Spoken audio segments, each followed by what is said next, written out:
تو اس پہ کوئی شبہات کرنے کی بات نہیں ہے۔ تو جب نبی سے جو چیز مس ہو جاتی ہے اس کی فضیلت کا یہ عالم ہے کہ وہ دوسری چیزوں سے ممتاز ہو جاتی ہے، تو یہ خود نبی کی طرح ممتاز ہوں گا۔ تو ان لوگوں کو بہت شرم آنی چاہیے کہ جو بڑی بے حیائی و بے شرمی کے ساتھ یہ کہہ دیتے ہیں کہ نبی پاک تو ہماری طرح ہے، ہمارے جیسے ہیں۔ ایک جانور بھی سمجھتا ہے کہ نبی ہماری طرح نہیں ہو سکتے، کہ جو صحابی سے ذبح ہو اس کا مقام اور ہے، جو نبی کے ہاتھوں ذبح ہو اس کا مقام اور ہے۔ چنانچہ امام ابو داؤد رحمۃ اللہ تعالی علیہ نے اپنی حدیث کی سنن ابو داؤد میں جلد نمبر 2 حدیث نمبر 2 کے تحت حدیث کو لایا۔ اب آئیے میں ایک مسئلہ چھیڑنا چاہ رہا ہوں، تھوڑا اختلافی ہے، کچھ لوگوں کو تکلیف ضرور ہوں گی، لیکن کیا کریں کہ جب معاملے آتے ہیں تو مجبوریاں بھی آتی ہے۔ کچھ لوگ اصال ثواب کے قائل نہیں ہیں، اور میں نہیں سمجھ پایا کہ وہ قربانی کرتے ہیں تو فاتحہ بھی دیتے ہیں یا نہیں دیتے ہیں۔ البتہ اہل سنت میں فاتحہ ہے۔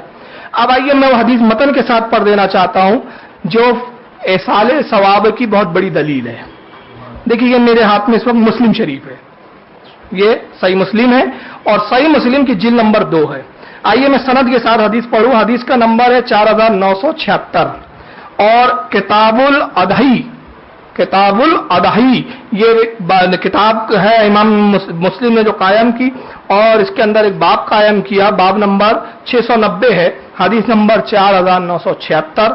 اور یہ حدیث جو روایت کی انہوں نے یہ حضرت عائشہ صدیقہ رضی اللہ تعالیٰ عنہ سے روایت ہے، مروی ام المومنین روایت کرتی ہے، بہت طویل حدیث ہے۔ یہ پوری سند بیان کی، میں سند کو چھوڑ رہا ہوں اس لیے کہ وقت ہو جائے گا۔ پوری سند حضرت عائشہ ام المومنین تک پہنچاتے ہیں اور کہتے ہیں کہ انا عائشہ رضی اللہ تعالیٰ عنہ، حضرت عائشہ سے مروی ہے، ان رسول اللہ صلی اللہ علیہ وسلم امر بقبش قرانا یطوفی سوات۔ حضرت عائشہ کہتی ہے کہ اللہ کے نبی نے ایک مینڈے لانے کا حکم دیا، فرمایا کہ ایک مینڈا لایا جائے، اور کیا فرمایا؟ یطوف السواد، ایسا مینڈا لاؤ جس کی ٹانگیں کالی ہو، سیاہ ہو۔ پھر فرمایا وہ یبرقو فی السواد، اور جس کی پیڑ بھی کالی ہو۔ پھر فرمایا وہ ینظرو فی السواد، اور اس کی نظریں، آنکھوں کا حلقہ جو ہو، آنکھیں جو ہو، آس پاس کا جو آنکھوں کا علاقہ ہو، ایریا ہو، وہ بھی کالا ہو، گویا اس کے پیر ٹانگیں کالی ہو، اس کی پیٹھ کالی ہو، اور اس کی آنکھوں کے ارد گرد کا حلقہ کالا ہو۔ پھر اس کے بعد حضرت عائشہ کا کہتی ہیں فَأُتِيَ بِهِ لِيُضَحِيَ بِهِ، اور اللہ کے نبی نے پھر انہیں قربان کرنے کا ارادہ فرمایا، تو کہتی ہے فَقَالَ لَهَا، تو وہ اللہ کے نبی نے مجھ سے کہا یا عائشہ تو حلم مدیہ، حضرت عائشہ کہتی ہے کہ نبی نے مجھ سے کہا کہ اے عائشہ چھری لے کر آؤ۔ جب آپ نے اس کے ذبح کا ارادہ فرمایا تو مجھے حکم دیا کہ عائشہ چھری لے کر آؤ۔ کہتی ہے ثم قال، اس کے بعد پھر آپ نے دوسرا حکم دیا اشحذاها بحجر، اے عائشہ اس کو پتھر پر پہلے تیز کر لو۔ ام المومنین کہتی ہے آگے میں نے نبی پاک صلی اللہ علیہ وسلم کے حکم کے مطابق عمل کیا، یعنی اس چھری کو میں نے پتھر پہ گھس کر تیز کیا۔ ثم اخذا، پھر اللہ کے نبی صلی اللہ علیہ وسلم نے وہ چاقو مجھ سے لے لیا، واخذ القبش، اور پھر اللہ کے نبی نے اس مینڈے کو بھی پکڑ لیا، فَأَجْعَاهُ، پھر اللہ کے نبی صلی اللہ علیہ وسلم ذبح کے لیے اس کو لٹاتے ہیں، ثُمَّ ذَبَحُ، پھر نبی پاک نے اس کو ذبح فرما دیا۔ اب ذبح کر دیا، اب حدیث کے الفاظ پہ آپ غور کریں، پہلے چھری تیز کرنے کا حکم دیا، پھر چھری لی، جانور کو زمین پر رکھا، لٹایا، اور اس کے بعد حضرت عائشہ کہتی ہے اب ذبح کر دیا، جانور ذبح ہو چکا ہے، اب جانور سامنے ہے اور ذبح کیا ہوا ہے۔ اب اس کے بعد کیا کہتی ہے حضرت عائشہ ثم قال، اس کے بعد اللہ کے نبی نے اپنے دست مبارک کو گویا اٹھایا اور کہا بسم اللہ، اللہ کے نام سے شروع، اللہم تقبل، اے اللہ میں اس کو قربان کرتا ہوں من محمدیوں، محمد صلی اللہ علیہ وسلم کی طرف سے، اے اللہ یہ میری طرف سے ہے، وہ آل محمدین، یہ میری آل کی طرف سے ہے، محمد کی آل کی طرف سے، ومن امت محمدین، اور یہ میری تمام امت کی طرف سے ہے۔ یہ حدیث سے کیا پتا چلا؟ اگر اصال ثواب کی کوئی اصل نہیں ہے تو اللہ کے نبی کیا کہہ رہے؟ یہ میری طرف سے، یہ میری آل کی طرف سے، یہ میرے تمام امت کی طرف سے۔ یہاں سے بات واضح ہو جاتی ہے کہ اصال ثواب خود نبی پاک صلی اللہ علیہ وسلم کی سنت ہے، اور یہی ہم فاتحہ میں کہتے پروردگار اس کا ثواب فلاح کی لیے، اس کا ثواب فلاح کے لیے، اس کا ثواب پوری کل امت مسلمہ کے لیے۔ اور یہاں اس بات کی تردید ہو جاتی ہے کہ کچھ لوگ کہتے ہیں کہ کسی کا عمل دوسرے کے لیے فائدہ بخش نہیں ہوتا۔ اگر کسی کا عمل دوسرے کے لیے فائدہ بخش نہیں ہے تو پھر نبی پاک صلی اللہ علیہ وسلم نے یہ عمل کیوں کیا؟ یہ عمل کر کے گویا آپ نے بتایا کہ جو عمل خود کے لیے کیا جائے وہ خود کی ذات کو بھی فائدہ دیتا ہے، اور اس میں اگر دوسرے کے فائدے کی نیت کر لی جائے تو دوسرے کے لیے بھی فائدہ اور ثواب کا سبب ہو جاتا ہے۔ چنانچہ امام مسلم نے اس کو نقل کیا۔ اب آئیے میں اس کے ذرا حوالے سنا دوں۔ میں نے مسلم کے حوالے سے حدیث پڑھی، امام مسلم نے اس کو جلد نمبر 2 حدیث نمبر 4976 کے تحت نقل کیا۔ اسی حدیث کو ابو داؤد نے جلد نمبر 2 حدیث نمبر 1019 کے تحت نقل کیا۔ امام ترمذی نے اس حدیث کو جلد نمبر 1 حدیث نمبر 1564 کے تحت اس کو نقل کیا۔ ابن ماجہ نے جلد نمبر 2 حدیث نمبر 907 کے تحت اس کو نقل کیا۔ امام طحاوی رحمۃ اللہ تعالی علیہ نے شرح معانی الاثار جلد نمبر 4 حدیث نمبر 388 پہ اس کو نقل کیا۔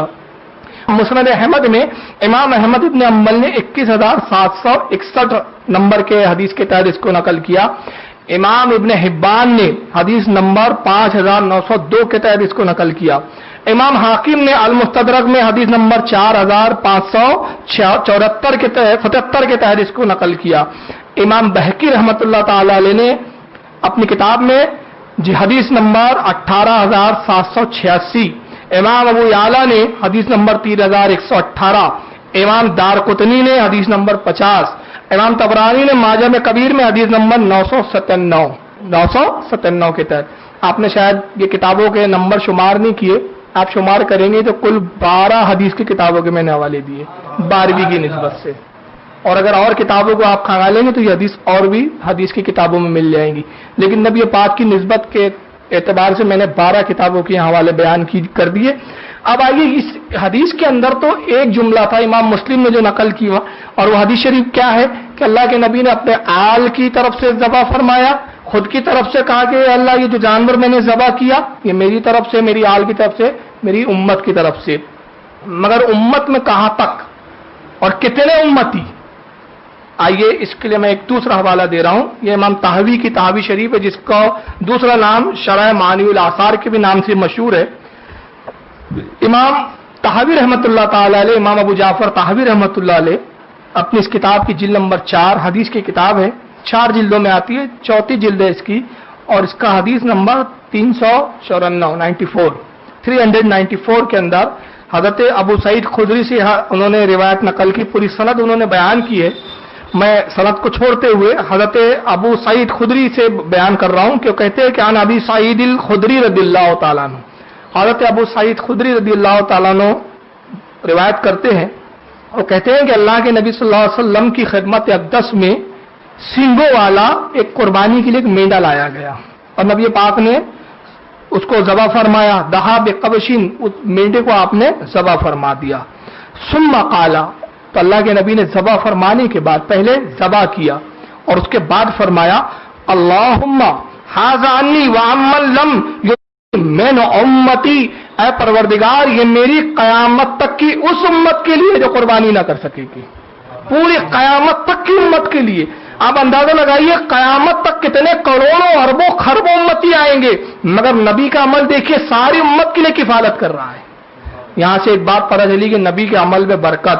دوسری بات پتہ چلتی ہے کہ ثواب میں کتنے ہی لوگوں کا نام لیا، اللہ تعالیٰ غنی ہے کہ سب کو اتنا ہی ثواب عطا فرمائے اور کسی کے ثواب میں کوئی کمی نہ ہے۔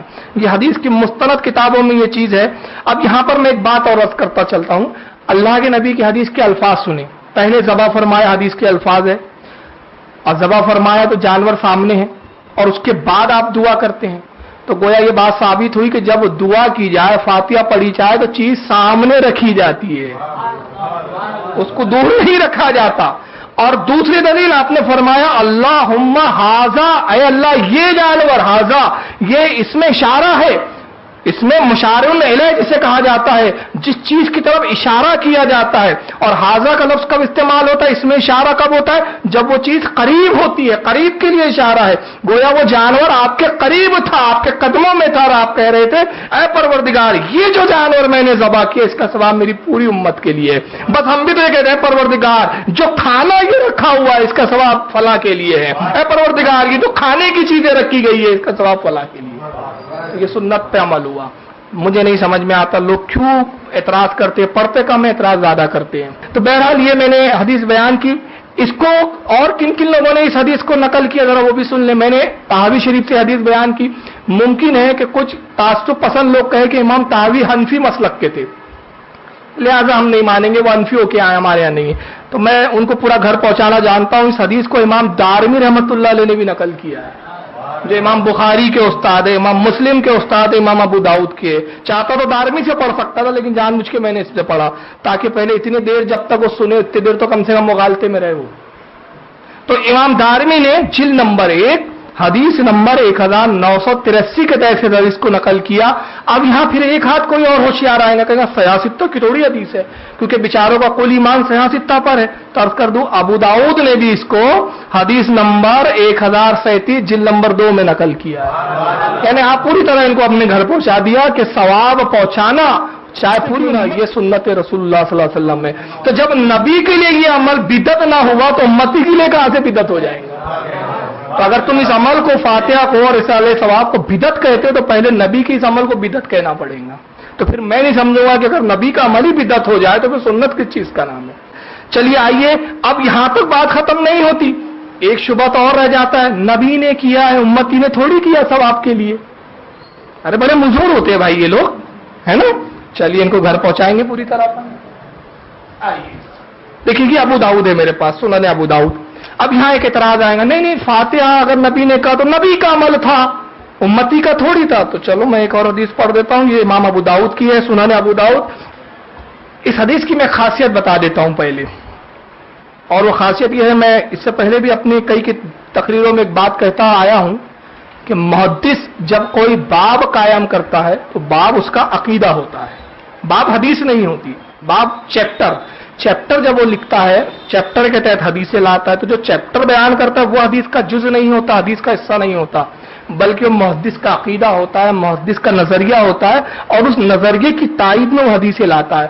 تو امام ابو داؤد ایک چیپٹر بیان کرتے, ایک باب قائم کرتے, اور اس باب کا نام کیا رکھتے ذرا سنیے. باب نمبر 440 ہے, 440 باب نمبر, اور باب کا وہ قائم کر کے کہتے ہیں الادھیاتی عن المیت, یعنی جو انتقال کر چکا ہے اس کی طرف سے قربانی کرنا. یعنی امام ابو داؤد کا یہ عقیدہ ہے کہ جو انتقال کر چکے, اگر ان کی طرف سے کوئی اصالہ ثواب کیا جائے تو یہ ان کو پہنچتا ہے. گویا یہ عقیدہ امام ابو داؤد کا بھی ہے کہ اصالہ ثواب پہنچتا ہے. اس باب کی حدیث نمبر 1017 پوری روایت وہ بیان کر رہے ہیں. پہلے سند پڑھتا ہوں. وہ سند میں کہتے ہیں حدثنا عثمان ابن ابی شیبہ, کہتے ہیں کہ حدیث ہم سے بیان کی عثمان ابن ابی شیبہ نے. قال لنا شریک, وہ کہتے ہیں کہ شریک نے یہ ہم سے بیان کیا. ان ابو الحسن عن الحکم, انہوں نے حضرت ابی حسنہ سے سنا, انہوں نے ابی حکم سے سنا. ان حناشن, یہ بھی صحابی ہے, اور وہ کہتے ہیں کہ حضرت حنش سے روایت ہے, وہ ان سے روایت کرتے ہیں.